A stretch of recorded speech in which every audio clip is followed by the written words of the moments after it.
Come on, Disney! Season 2, for goodness sake! What are we waiting for? What are we waiting for?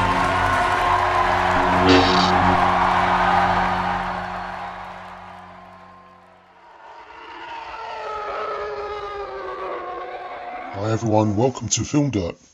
I just started watching Obi-Wan Kenobi, the new Star Wars series on Disney+. I love the time period where Obi-Wan Kenobi takes place, which is between Revenge of the Sith and the original Star Wars A New Hope. That little period, there's quite a bit of backstory, and it's going to be just as exciting as we've all imagined it to be since the first movie was released way back in the 70s. There's so much lore that George Lucas introduced, didn't he? And finally we're getting all these myths hopefully brought to screen in a way that doesn't ruin it, hopefully not balls it up. So I've watched episode 1 and I'm quite impressed.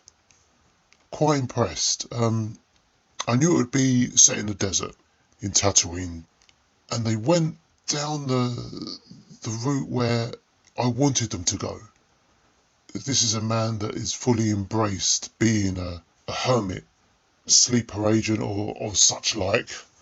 Little mentions here and there that he smells and he's living in a filthy hovel and he's stealing meat from his workplace to feed to his horse or mule or whatever that is. He doesn't say much, which I like. I didn't want him to spew a lot of Jedi mumbo jumbo. And I like that we kind of established that the Jedi ways of the past were wrong, and that's the reason they're now extinct, because Lucas alluded to that in the prequel movies. Thou must not love, and you cannot sin, or you cannot have thoughts or whatever. Life isn't like that. We're not perfect people. We do have evil thoughts, and we're not beacons of purity, are we, really? Everyone's got an axe to grind. Obi-Wan is played superbly by Ewan McGregor, and at one point he mentions that very clearly that we lost. The Jedi Order was wrong. That's why they're now extinct in the later movies. So we've got a couple of nitpicks. I didn't quite like the chatty Sith Inquisitors. We get 3 of them here. They walk into a saloon bar, and there's a lot of talk going on, and everyone stops and stares. Should have crept up to the barman and just really had a quiet conversation with him first. Is he hiding any Jedi, yes or no? Don't lie to me. And then the bar goes quiet. I just think this was the wrong creative choice. I think we just should have had less words and, more in the eyes. Just quietly walk up to the bar and not talk so much. Subtlety was key here. You got one which is very keen to exert her authority, and you just want her to get the bullet by the end of it because she's so annoying. But I think that was great, and the fact that she cuts off a hand as well, I wasn't expecting that. This isn't your typical Disney watered down drama. I like that we're getting a little bit edgy here. And the defeated Jedi strung up in the street, I've got to say, that's a powerful image, isn't it? There's so much about this first episode that I really like. And I'd like to see a second series maybe, and then call it quits there, I think, because we can now bridge the gap between Revenge of the Sith and Star Wars. Ewan's the right age now, and my God, he's starting to look like Alec Guinness, isn't he? I thought I was watching Star Wars, and that helps, doesn't it, when you've got an actor that looks and almost sounds like Alec Guinness. And as a younger man, I think Ewan does exceptionally well. I like the callbacks to conversations with Uncle Owen as well, and he's telling him to stay away and look what you've done to Luke's father. I think that's fantastic. A lot of emotional damage there. Very promising to see what they've got up their sleeves for the rest of the series. So, what do we think of episode 2? I think it's promising. It's definitely a darker episode than the first one. we are now going into the seedy underbelly of, I believe it's Coruscant, and they're taking things literally when they're talking about scum and villainy. I don't really want to see children, though, getting involved. I know it's a show. I'm not going to say it's a Disney show and they've got to have kids. I just want to see criminals, adults, if you like, and I guess we can relate to what we see in real life. Seeing children as criminals, I know it happens, but not so many. I want to see more grisly-looking criminals that are clearly people you want to stay away from. So that brings me on to what I thought of the cinematography in those Coruscant scenes. They look a bit televisual and Hallmark Channel. That's unkind, but it does look like a studio backlot, doesn't it? I don't want to see everything so clearly. In dark movies from back in the day, you never really saw that much. You just saw shadows, and the limitations of their sets probably help things, and you don't really need to see too much. I know that they've got a good thing going here. They've got that stagecraft thing set up at Pinewood, and it's a fantastic technical achievement that overcomes limitations of filmmaking, doesn't it? I don't really need to see it all, and if we see too much and it's carefully lit so we just about see enough, I'd rather not see enough than see too much, if that makes sense. In the lighting as well, there's a green or a pink hue in certain scenes. It just does look a bit like a backlot, but other than that, I think it's great. The Inquisitives are quite sinister. My highlight was seeing the old tramp of a clone trooper. That hit hard in the feels, didn't it? Did he recognise Kenobi? Maybe if he did, he should have killed him. I'm assuming their programming still exists from back in the day. I mean, they helped facilitate Order 66, didn't they? Annihilate all Jedi at all costs, I think we were led to believe. Maybe he didn't recognise him. Good to see the return of Tamara Morrison. I mean, that's a fantastic little cameo, and it's all kind of interesting how it all works out, isn't it? Where certain actors are the right age now to reprise roles. Good to see the clone trooper armour again. Good to hark back and see connections to the past and see the rule of the Empire and the implications of what that caused. Looking to be a promising show. Good cliffhanger ending with Anakin Skywalker. Looks quite angry there, doesn't he? He's waiting to find Kenobi, and this is going to brew into a really good finale to the series, and hopefully we get another series. I'm liking Ewan McGregor. He's just about the right age now. And is it me, or is he kind of looking like Jesus in the wilderness, walking the earth? There's certain parallels there. Beaten and defeated, and we can look at what's behind the eyes there and see the pain he's going through. And what he set out to do has failed. Jedi Order is gone, and where does he go from here? And Ewan's such a great actor. He really gives this to us, doesn't he? I did see some interviews where both Ewan and Hayden were alluding to the bad press that the prequels got, and how it's good that they're now being recognised as decent sci-fi movies and decent Star Wars movies, full stop. I was never one for lambasting them, and I didn't think they were as good as the original trilogy either, but there's some good stuff there. Episodes 1 and 2 are the most heavily hit. My personal opinion is I think Attack of the Clones was a slightly better movie than The Phantom Menace, only because there's less comedy and a bit more story going on. I like the Third Reich political similarities that George Lucas introduced. That we didn't see those at the time, did we? But now, when you look back at it, you can see what George was trying to interject into Star Wars. I'm looking forward to see where we go forwards from here. Wow, this was an episode, wasn't it? We're now on episode 3 of Obi-Wan Kenobi. When we saw Vader in the original trilogy, he was portrayed by the great David Prowse, and he had that heft and weight and presence. And there's a lot to be said for someone of that size portraying a villain. You can't just have anyone in a padded suit and have the same heft, because in some scenes you can easily tell it's a big guy there, and when we were kids, scared of him, weren't we? I'd like to believe that Hayden is actually playing Darth Vader in most of the scenes here, or at least some of them. I'm just wondering how much of it he is doing. I know You've got to have body doubles and stunt doubles for a lot of the fighting. I'm sure Ewan and Hayden are a little bit rusty on the dueling aspect. There's a big scene here, isn't there, where they've had their rematch. I think it looked great. It just didn't really need to be that flamboyant as we've seen in the prequel movies. They've held back. It's just a little skirmish, isn't it?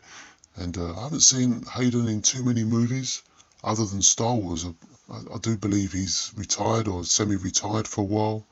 It's kind of good to see him back, isn't it? Those prequels were big films back in the day.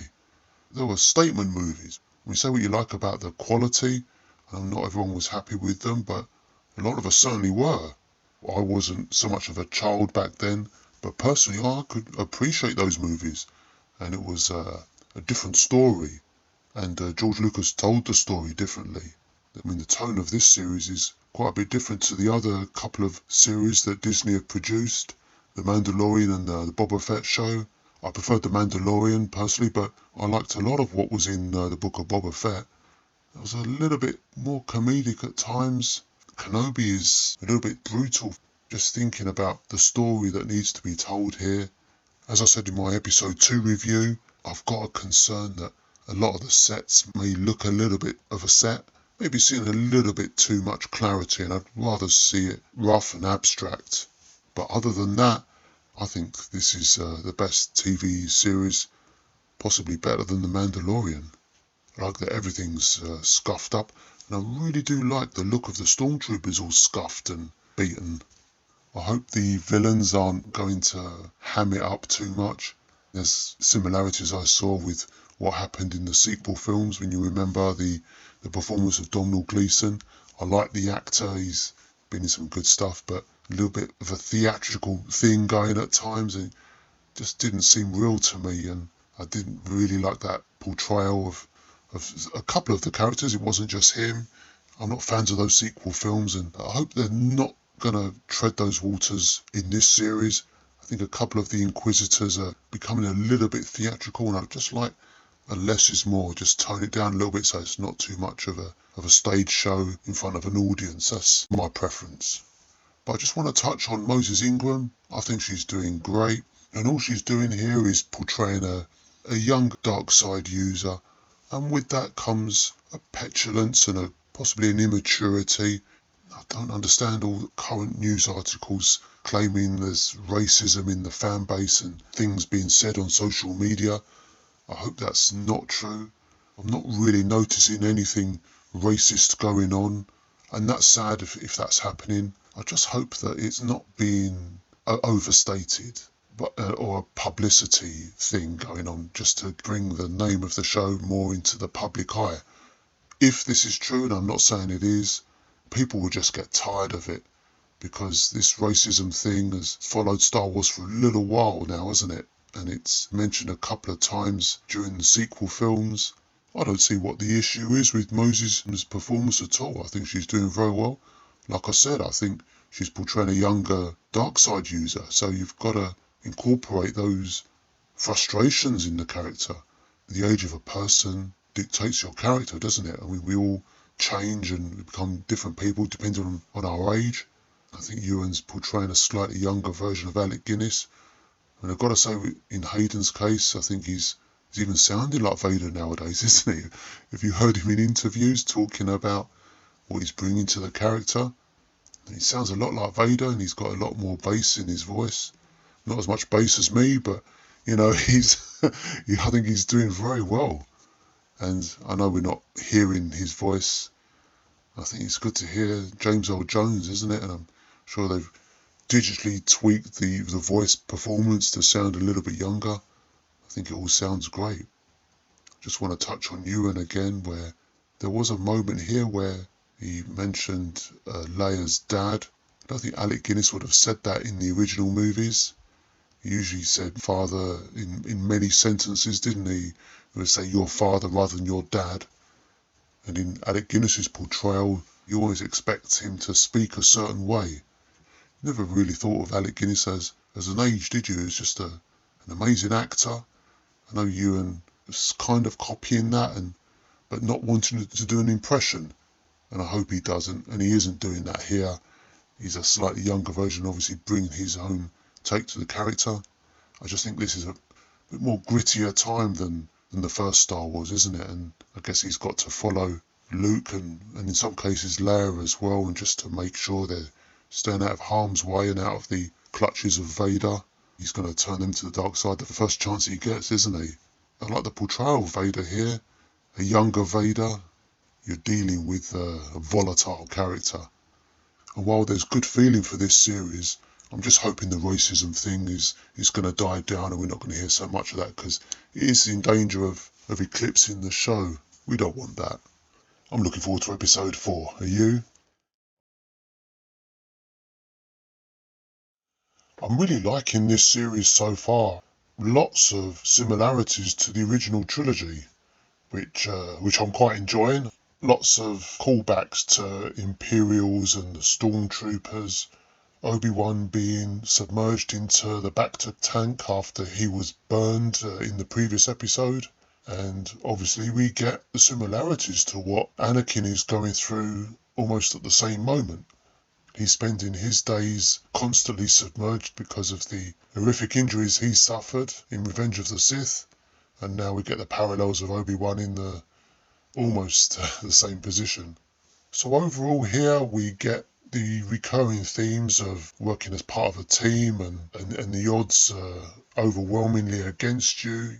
And of course we get the feeling of those that we've lost along the way, because here there's a little skirmish involving some snow speeders, I believe they are, or they A-wings, possibly snow speeders, in a very realistic looking battle, and one of them ends up losing the fight or being sacrificed, however you want to look at it. I know that a lot of money has obviously been spent on this, but sometimes you still get the feeling that something's not quite real, or the uncanny valley as they call it.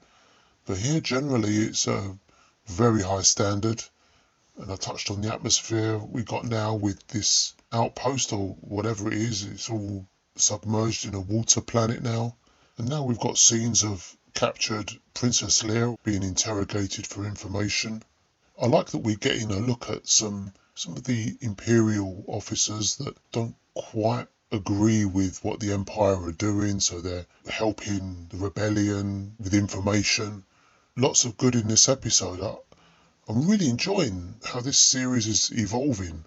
I like the story. It's very dark. It's much darker than the Book of Boba Fett and even The Mandalorian. I don't recall seeing any comedy here.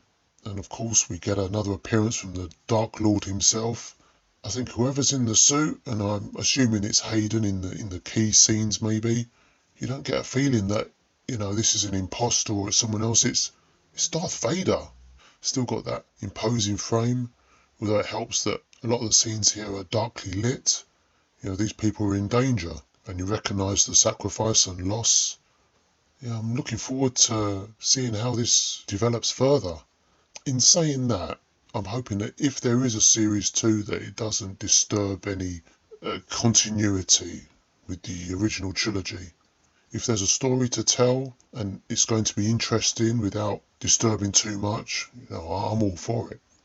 Maybe we could get Darth Maul in future episodes or in the second series, who knows. So another 5-star episode for sure. And I'm thinking this is the best episode so far. It was episode 3, but now it's this one, just because of the many similarities I'm getting with the original trilogy. And, I'm of that age where I mostly remember Star Wars for the original trilogy. I'm liking any similarities we're getting with that rather than the sequels that we got.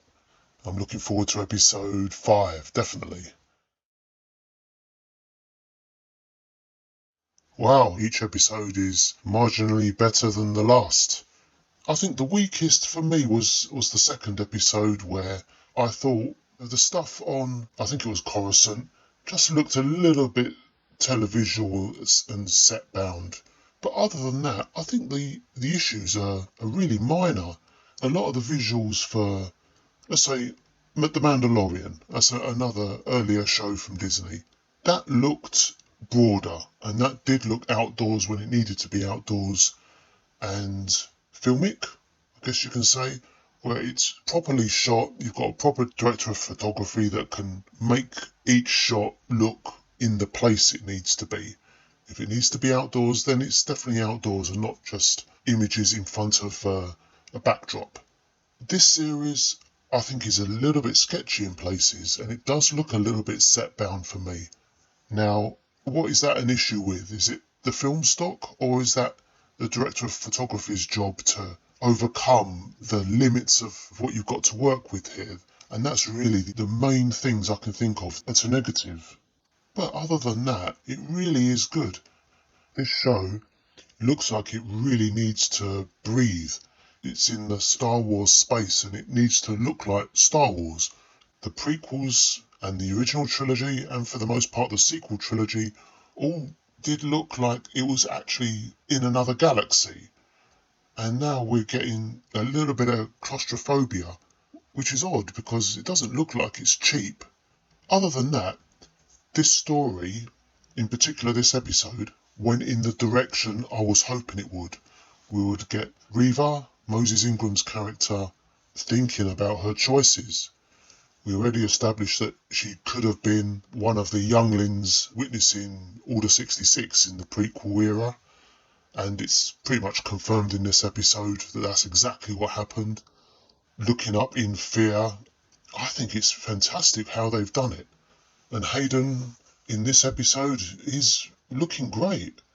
And the little sparring practice matches he's got with Ewan McGregor's Obi-Wan Kenobi, they've gone back to the look of Attack of the Clones, when they're very much friends and Anakin is still training. Hayden Christensen is nearly 40. He's not that much younger than Ewan.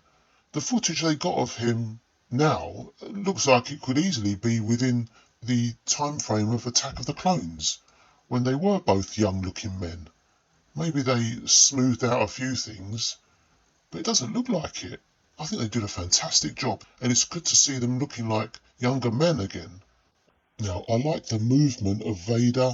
I think they should keep him moving quite slow, because in the original trilogy, Dave Prowse's movements were slower, and when things move slower, they look like there's a lot more to them.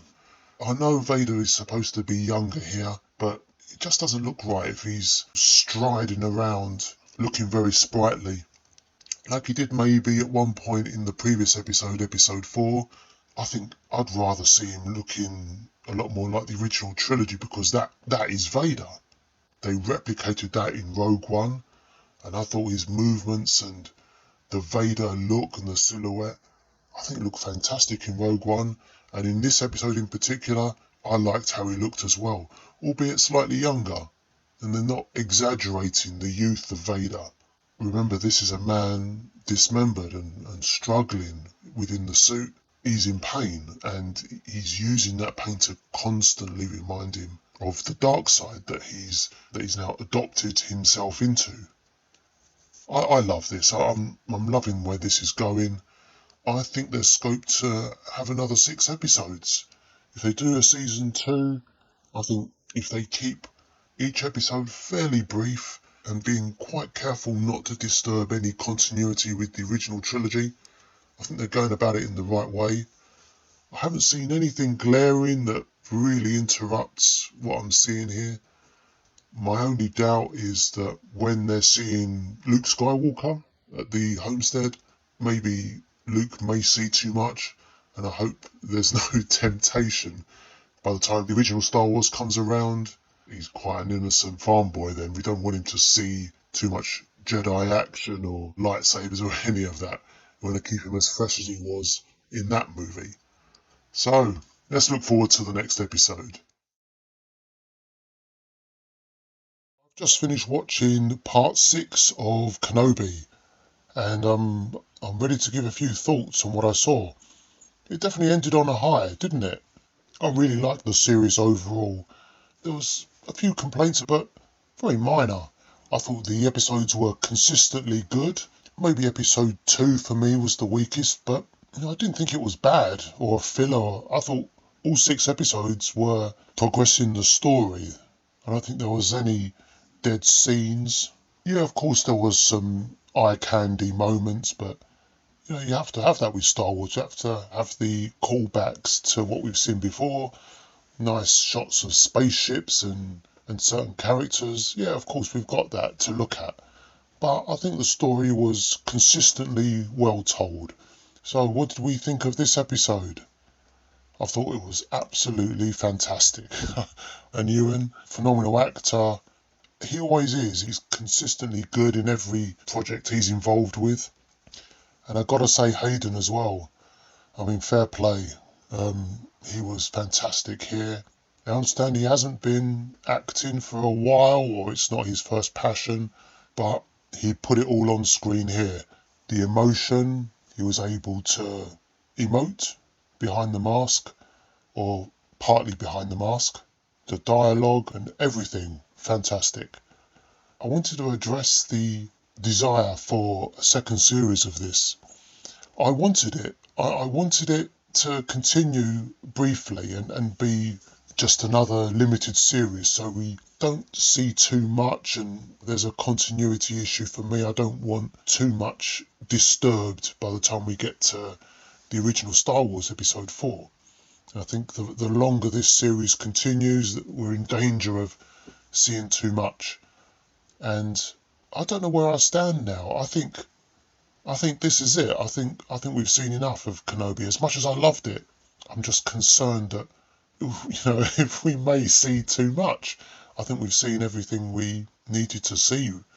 I think there's only a couple of loose ends I can think of. Reva is definitely a loose end. Really, she's got to die, hasn't she? She doesn't appear in the other Star Wars movie that follows this, so I thought she would die at the hands of Uncle Owen. Maybe we would see that behind the gruff but pleasant old man that we see in the original film, that, he's quite a serious warrior, and he would have had plans for any Sith invaders that would endanger Luke. But we didn't see that. We saw a spirited defence. I think they were underprepared, really. I think they need just a little bit more. The villains that may turn up for Luke, they may have a little bit more about them than your usual criminal or passerby villain.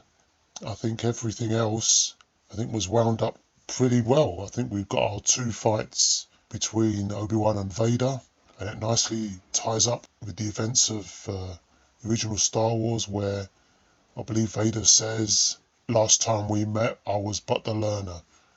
We're considering Vader a young man, even though obviously strong in the Force, but he's still a young man. I believe he's supposed to be in his 40s. I read somewhere that when Vader died in Return of the Jedi, it's only supposed to be late 40s, supposed to be 48, 49. Let me know in the comments below if I've got the right information there. He's a lot younger than you'd assume he would be, but his lifespan wasn't really that long. And that was probably Dave Prowse's real age. I heard he was only early 40s in the first Star Wars, which would make him late 40s, possibly. But it makes you think, doesn't it, what was going on in George Lucas's head when the time came to portray Vader without the mask at the end of Return of the Jedi. You're expecting still a reasonably young man in his 40s, but when the mask comes off, it looks like a man in his 80s, doesn't he? I think Sebastian Shaw was in his 80s or thereabouts. It just shows you what the dark side has done to this man. That, along with the mortal burns and everything else that he's gone through. If you look at the metaphors that probably George Lucas studies, if you compare it to an evil cult, it takes everything it can from you, then spits you out until you're nothing. And that's what the Emperor did with Vader, didn't he?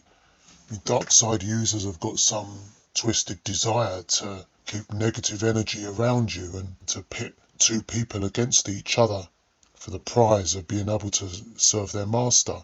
And that was also echoed earlier in this series when we established that Reva was possibly kept alive by Vader during Order 66 with a not-so-fatal injury, so that she comes back and wants to become a Sith just to be closer to Vader, then overthrow him.